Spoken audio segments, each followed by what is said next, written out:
Hello, Tobias. I've had a very rough year. My son, who was 23, was killed about a year ago.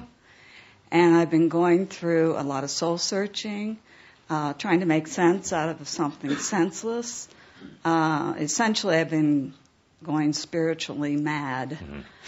I want to believe that there's a life after death, but I'm not getting anything. I'm not connecting with anything. I'm not seeing any signs.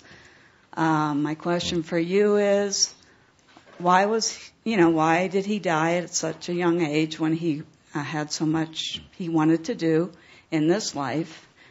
And what's he doing now if he is somewhere else? I'm questioning whether death is it or there's something beyond that. Let me put part of it back on you. Why do you think, why do you feel, why do you know that he left the way he did? I don't know. Accident or choice? Well, it was an accident. Was it? Yes. Really? From what I know. I'm going to ask you to take a look at not just what appears on the surface, but what comes from the soul. And while we're saying that, he, at a soul level, has been trying to contact you, but your own grief and your own anger are interfering with that, and you're also trying to look at him like you looked at him before, but he's different now. It was a choice. It was an absolute choice for a variety of reasons.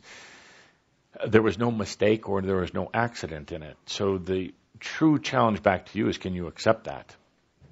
Can you accept that a soul would have made that choice? At a soul level or divine level, whatever you want to call it, all of this commotion on the human level doesn't make a lot of difference. The soul knows there is absolutely no such thing as life or death. It doesn't differentiate. It just is. The human perceives something as death when it leaves the physical body and generally returns back more into its more natural form, non-physical form. But the soul doesn't look at it as life and death. It sees it as experience. Humans tend to look at it as life and death and as misery and as difficulty because, and you may not like this and many other Shambhan might not, because it's drama and it's a game and it's fun to play.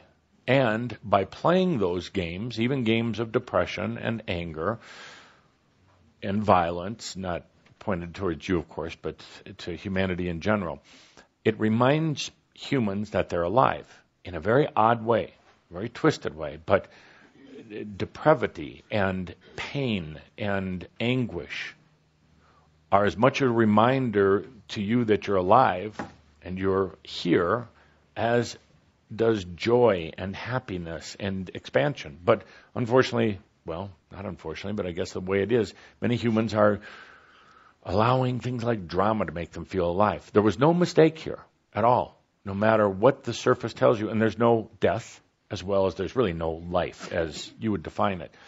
He's doing fine. He's doing fine. He's been around you a lot, but you're looking back in the wrong place. And he wants to share the beauty of his experience with you. He has shared it with you, but you don't want to look at it. So he and I are asking you right now, why continue on like this? Why go through the anguish and the unhappiness? It's actually weighing heavy on him, and he doesn't feel that way at all.